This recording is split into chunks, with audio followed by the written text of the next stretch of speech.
Questions for these guys? Or for me? Governor, I wonder if you've spoken with any members of the Biden team about the vaccine rollout. We've learned a little bit about the plan. They're invoking the Defense Production Act for a lot of other.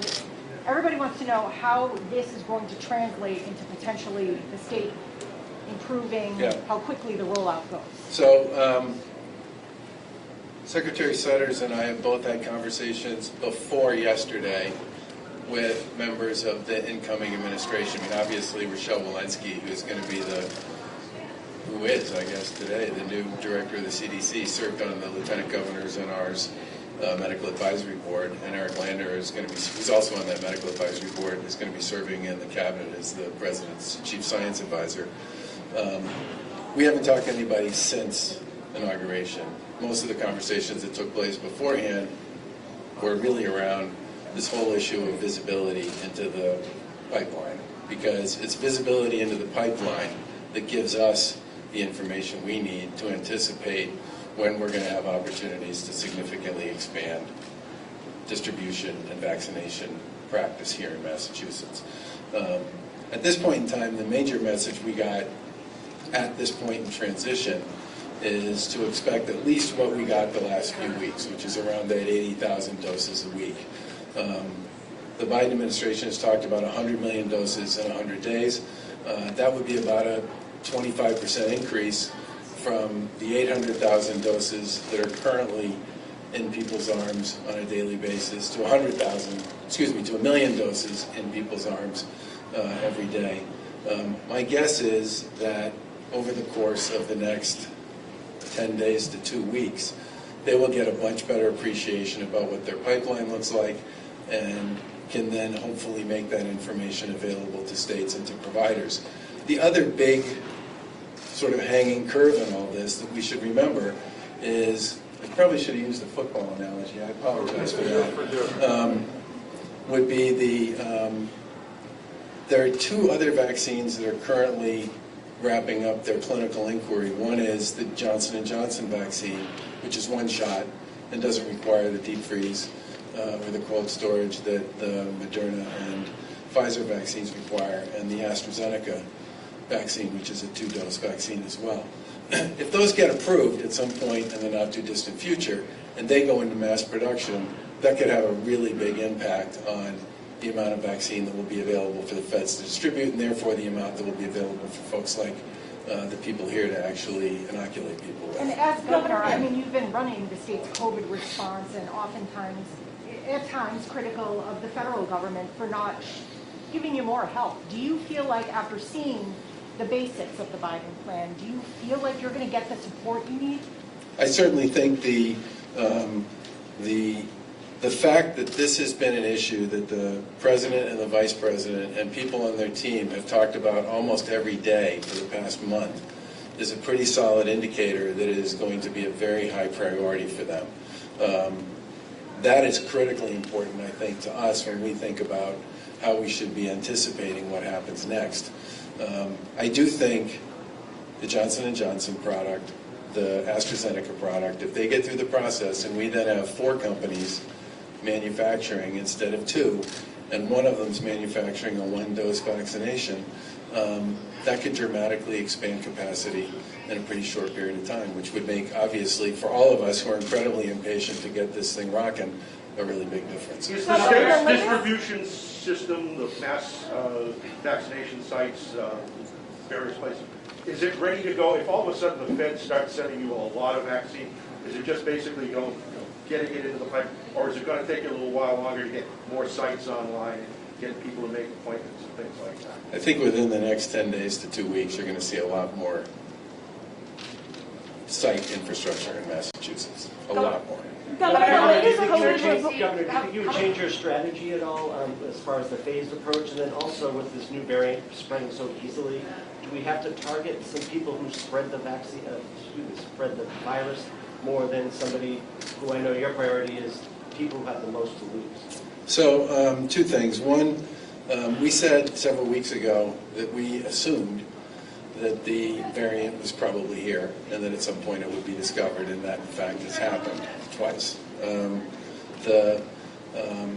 With respect to the process. You know, we spent a long time with a medical group, different medical advisory board, that was chaired by Paul Bittinger from Mass General, to develop a strategy for the rollout, which started with the idea that preserving life was going to be goal number one, and that meant people who worked directly in the front lines of healthcare to provide services to people who are dealing with COVID. And I can't tell you how important that is as a place to start. I mean, we've watched as the vaccine rollout to the healthcare community has gone forward. One of the biggest things we've seen is a significant return to work and an ability to work on the part of the people who actually serve people who are dealing with COVID, both in the healthcare system and in the long-term care system. I don't think you can underestimate how big a deal it is to make sure that the people who are actually dealing with this face-to-face every single day have the ability to get vaccinated and be able to go to work and not have to quarantine if they have close contact with somebody else who gets sick because they have been, in fact, vaccinated. It will dramatically increase over time the state's ability, the healthcare system's ability, and the long-term care system's ability to do their jobs. Secondly, make sure we take care of the folks in nursing homes. We have learned horrible, tragic lessons about the impact that this virus has in congregate care facilities, and especially those that serve seniors. And make sure, if you're going to deal with congregate care, that you take care of people who are vulnerable because they have developmental disabilities, or they have mental health issues, or they're in a homeless shelter. And while getting to those places takes more time and requires more work than just having a whole bunch, you know, than having 5,000 people come line up here and whistle their way through this place, I think from our point of view, it was really important to make sure that those folks would never have gotten any focus or any attention, and most of them might not have been able to even come to a place like this. So from our point of view, it was important to make sure that we dealt with them first. Governor, the latest COVID report shows that... So what? Any talk about in the 65 plus into your phase? A little bit earlier? 65, 75 are at the start of phase 2. Phase 1 is now, for all intents and purposes, open, and we'll have more to say about when we think the Eagle will land on phase 2 at the beginning of the week, when we hear a little more about the pipeline. Governor, the latest vaccine report shows that we're receiving 61% less doses of the Moderna vaccine over the last 7 days and 58% less total doses over the last 7 days. Why is that? And especially because Moderna was developed here, are we having a problem getting doses? I've said many times that this thing, out of the gate, and I consider we're still sort of out of the gate here, okay, that it was going to be bumpy and lumpy, right? And it has been bumpy and lumpy all the way through. The flywheel that I talk about, I do believe will start to happen, hopefully soon, and once it does, I think the predictability issues around that pipeline and the visibility that we and others need will be there. But I don't view the recent announcement with respect to this to be anything other than the bumpy issue we've been dealing with since December. But are we getting less doses than you anticipated? I know by the end of the year it was 300,000. Are we where you would like us to be as far as what we're receiving? I would love us to have 5 times as many doses as we have now, but we don't. And what I would say in response to that is I'm hoping and anticipating that 2 more vaccines in manufacture and distribution, along with the ones that are already there in the not-too-distant future, will dramatically change the amount that comes through this distribution process and give us the ability to really scale. Governor, how much is uncertainty around the availability of vaccines hampering people's ability to actually sign up to get vaccinated? We've been hearing from people that the first 2 weeks here at Gillette have been blocked off, and eligible people weren't able to even sign up for appointments to get vaccinated. Well, that's probably just a function of the pace of the rollout. As these guys ramp up their capacity to perform, and they can do more. Remember, what did you say, Doc? You did 300 in the first day, and you're doing 1,500 now? We did close to 100 Thursday, Friday, and today we're doing 1,500. I mean, when you only have, by the time they get, there's no doubt in my mind they will be at 5,000 in the not-too-distant future, and I fully expect they'll probably be beyond that at some point shortly after that. And the key for us, as I said in my remarks, is to continue to expand the number of sites that are available. Governor, We have 10 times as many sites available now as we had 4 weeks ago. Governor, Boston teachers who are already back in the classroom say they're working with the city to get pushed up from phase 2 to phase 1. They believe, citing recent studies about children being super spreaders, that they should be in phase 1. Is that something you'd consider on a statewide level? So the advisory panel that we worked with considered the safety issues for all of the groups they dealt with, and the equity issues associated with that, and we support the decision that they made. Home health care workers deal with people who may or may not be infected, close quarters, close contact every single day. COVID-facing healthcare workers deal with COVID every single day. Long-term care staff deal with one of the most vulnerable populations by all accounts every single day.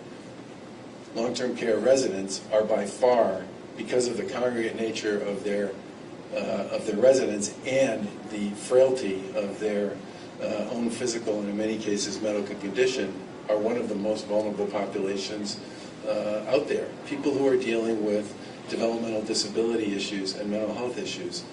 I think the phase 1 piece was exactly where it should be. And as I said, the thing that will make this move faster is an ability for the feds, either through enhanced production of the existing vaccines that have been approved, or the EUA, the emergency use approval authorization for additional vaccines. That's the thing that's going to move the needle on this. Governor, people questioning whether smokers should be in phase 2.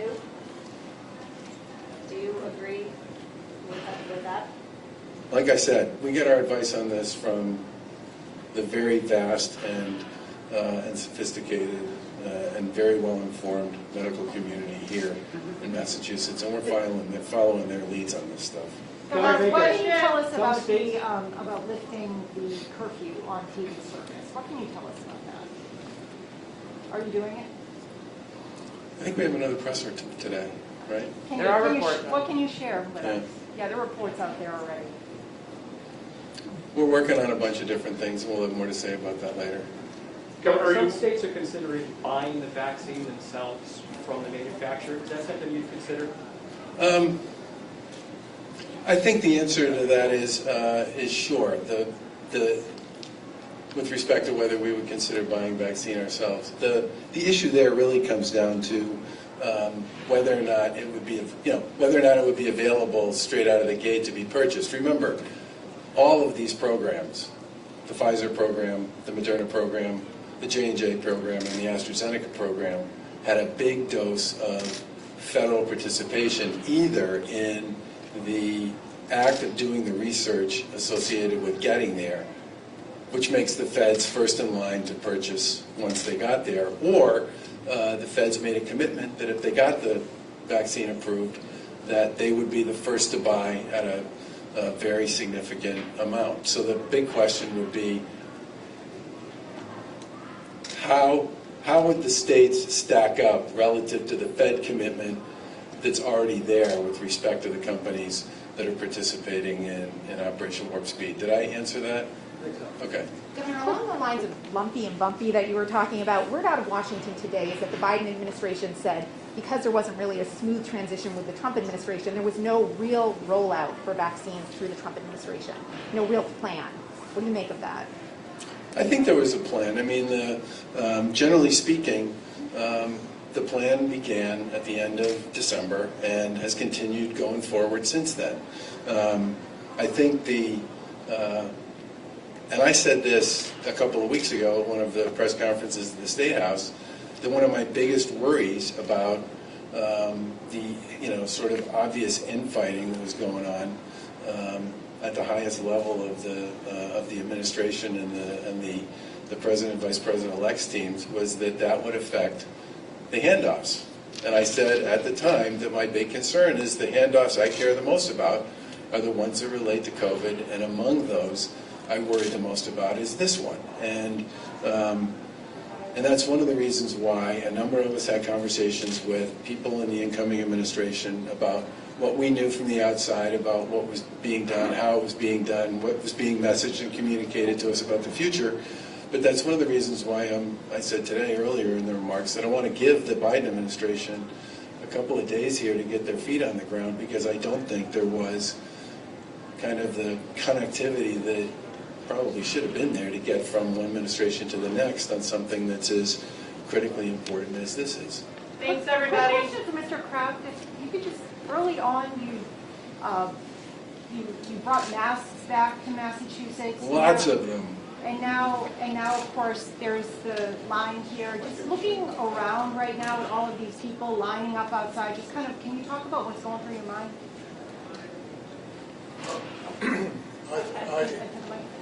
Yeah.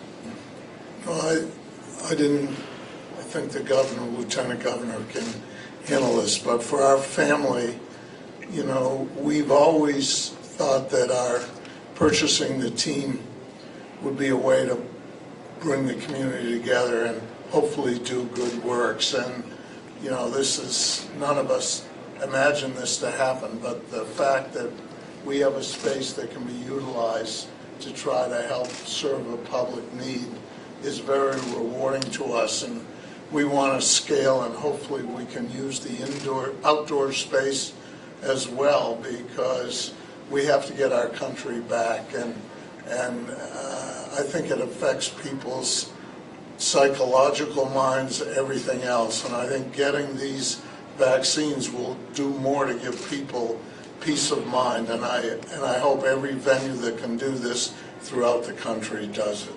Governor, Thanks, everyone. Governor, can we ask one more question about the website? One more question about the website.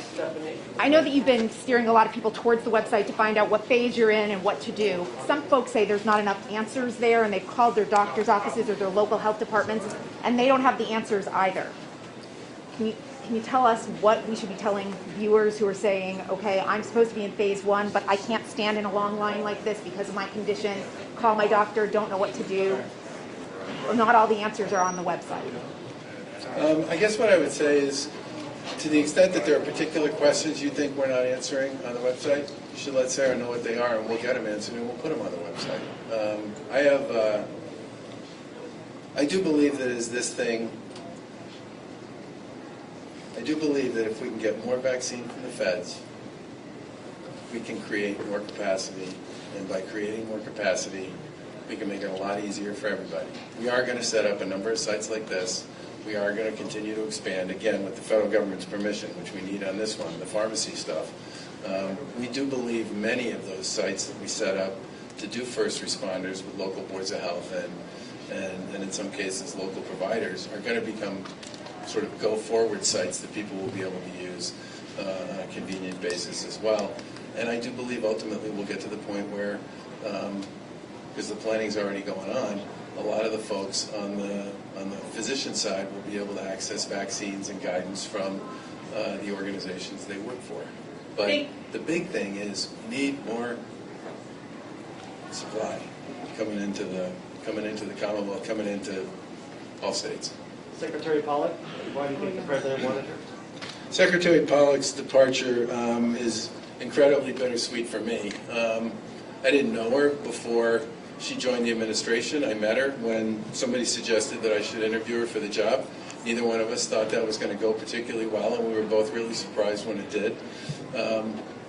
I think she's done a terrific job under enormously difficult circumstances, and I am just proud as I can be that that the Biden administration saw what I see in her every single day and chose her as one of their first appointments to a senior management position in the Department of Transportation. She's basically going to be the deputy of the Federal Highway Administration, which also means she'll play a critical role in a lot of projects that matter to us. But she's very big shoes to replace, and I'm going to miss her a lot. What does that mean for Massachusetts to have someone so high-ranking? Well, obviously, she's got to worry about I'm sorry, Sarah, I'm just, Well, especially our transportation system, which is old and aging and. the best part about having, first of all, Stephanie is going to play this as a public servant, because that's kind of in her DNA. So the idea that she would walk in there and try and treat Massachusetts profoundly differently than she treats anybody else, that's not going to happen. But what will be an advantage for us is her just basic knowledge, understanding, and appreciation of where we are, what we've done, where our issues are, and how severe they are. And you can put all you want in an application or a grant form or something like that to explain what your situation is and why you deserve whatever it is that's in front of the federal government more than somebody else does. But the benefit we will have here is we'll have somebody who actually really does know. If we say we have huge issues with these bridges or these intersections or these clover leaves or these roadways, she's actually going to be somebody who's really going to know the answer to that question, and I think that will serve us well. I also just think it just never hurts to have relationships with people in high places. Is Mr. Tesler going to take over permanently, or is this an interim? Jamie Tesler, who I think has done a terrific job at the registry, and actually came from DOT and the MBTA. He knows both those places pretty well. Is going to serve as the acting. The big challenge here for us was this is like a 2 or 3 day flip. Feds make the offer, Stephanie takes it, and then a couple days later she's gone. So you don't really have a chance to think about what you might do with this on a permanent basis. Jamie has a really good team. We won't have any worries about what happens at the registry if he goes over and becomes acting, and that does give us the sort of room to come up with a plan for succession here. But it's basically his acting, and he knows that, and so do we. Thanks, everybody. Thanks.